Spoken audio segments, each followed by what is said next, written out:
Bismillahirrahmanirrahim. Assalamualaikum warahmatullahi wabarakatuh. Selamat pagi, siang, sore, atau malam kepada Bapak, Ibu Penguji, dan juga Bapak Reza selaku dosen pembimbing pemetaan geologi lapangan kelompok 11. Sebelumnya, perkenalkan saya Fatur Rozik dengan NPM 210663314.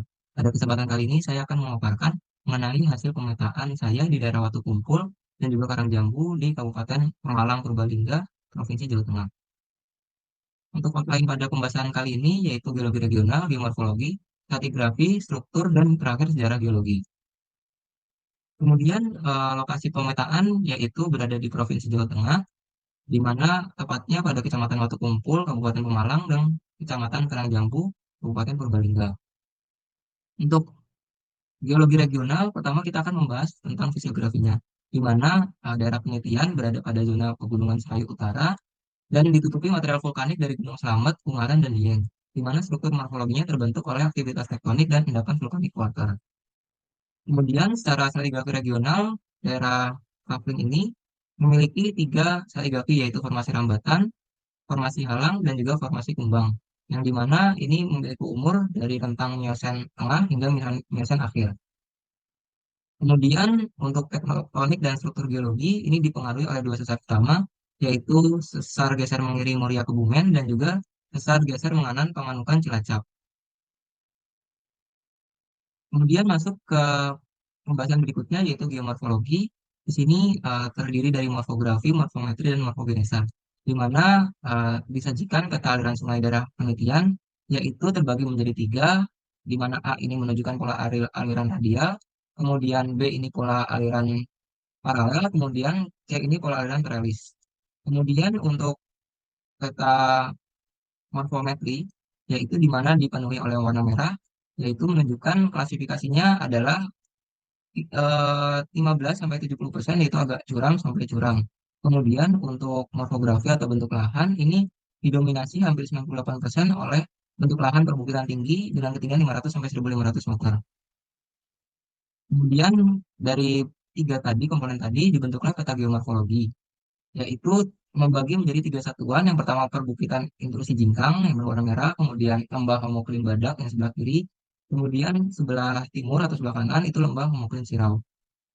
Yang dimana pertama satuan perbukitan intrusi jingkang ini dia memiliki perbukitan tinggi dengan lembah V, tumpul hingga V lancip, kemudian pelarian sungainya supradial, kemudian lereng 15 sampai 140%, dan litologi utama ini ditemukan batuan diorit. Kemudian satuan kedua yaitu satuan lembah homoklin badak, di mana ini bentuk lembahnya utumpul, di mana ini dipengaruhi oleh kompresional barat timur. Kemudian kemiringan lerengnya 7% hingga 15%, dan ketinggian berkisar antara 575 sampai 700 meter. Mitologi utamanya itu batu pasir karbonatan, batu lanau, yang mencerminkan lingkungan pengendapan sedimen klasik halus. Kemudian satuan ketiga yaitu satuan lembah homoklin sirau, yang dimana di sini terlihat memiliki lembah U, tumpul hingga V, dan juga pelarian sungai teralis dan paralel. Kemudian proses pembentukannya ini oleh aktivitas tektonik, kompresional utara, selatan, dan erosi tetap lakukan. Kemudian masuk ke bagian stratigrafi, di mana disusun oleh peta kerangka dan peta geologi. Untuk peta kerangka terdiri dari tujuh penyusun utama yaitu ada diorit, batu lempung, konglomerat polimik, batu pasir karbonatan, batu lanau karbonatan, dan batu lanau. Di mana diorit ini menempati hampir 65% dari daerah penelitian. Sehingga untuk satuannya dibagi menjadi tiga, yaitu pertama ada satuan diorit berwarna merah, kemudian berwarna kuning satuan batu pasir karbonatan, dan hijau satuan batu lanau. Di mana satuan batu lanau ini memiliki rentang umur paling tua, yaitu sekitar Miocene tengah. Untuk satuan batu pasir ini sendiri, karakteristik litologinya yaitu memiliki lima. Ada batu pasir karbonatan pertama, di mana batu pasir karbonatan ini memiliki ciri-ciri warna segar abu-abu yang diklasifikasikan menurut Mount tahun 1985 sebagai sandy allogamic limestone.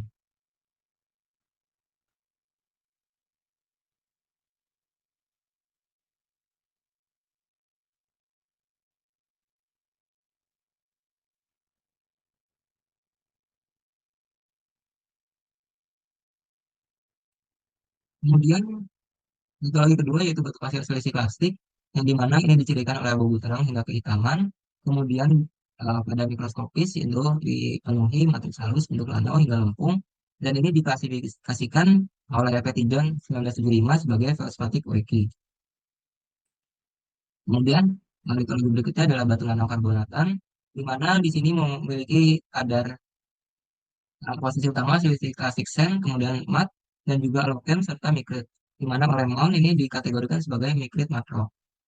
Kemudian yang keempat ini adalah batu lempung karbonatan, dan yang kelima adalah konglomerat polimik, di mana di sini komposisi matriksnya itu porosa, plagioklas, feldspar, dan afibel, serta fragmennya itu berukuran granul sampai pebble, dengan komposisinya itu andesit, tuf, dan batu lanau karbonatan.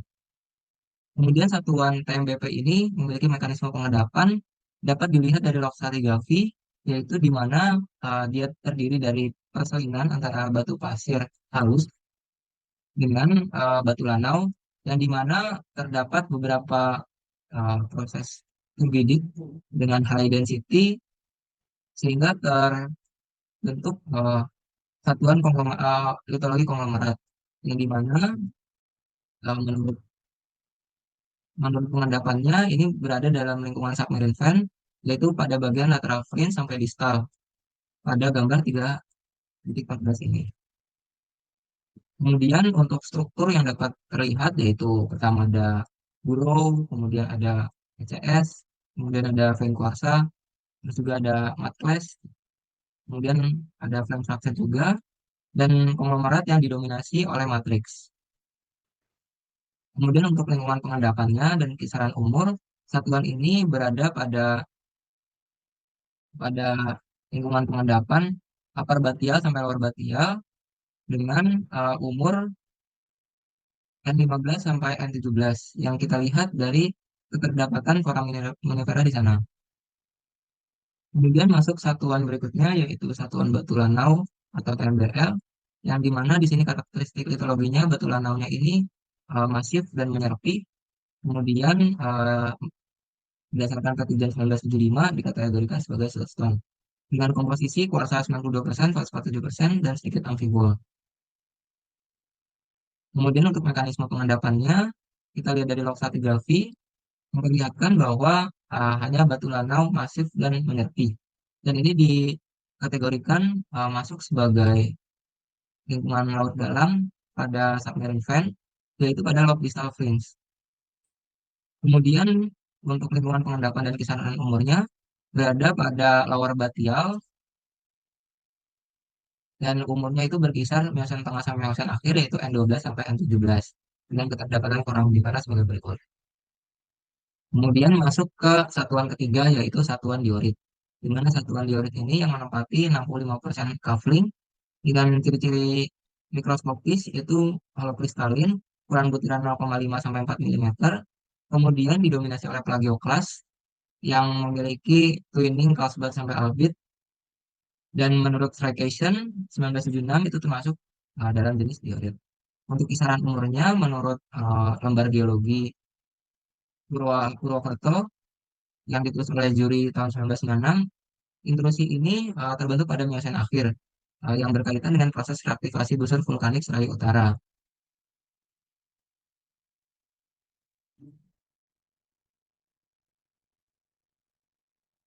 Kemudian masuk bagian struktur geologi, yaitu analisis kelurusan dan peta struktur. Dari peta kelurusan kita melihat bahwa kelurusan lembahan ini memiliki trend dengan arah utara-selatan. Kemudian untuk peta struktur bisa dilihat sebagai berikut. Untuk pola jurus, dia trennya adalah memiliki dip ke arah barat daya dengan dipenuhi oleh daerah intrusi diorit sehingga yang terlihat hanya sebelah kiri dan sebelah kanan kafling. Kemudian untuk analisis kekar, dari 12 kekar yang telah dianalisis, didapatkan 4 rezim utama, yaitu pertama adalah dengan tegasan kompresional utara selatan, yaitu D4S5 sampai D8S5 ini.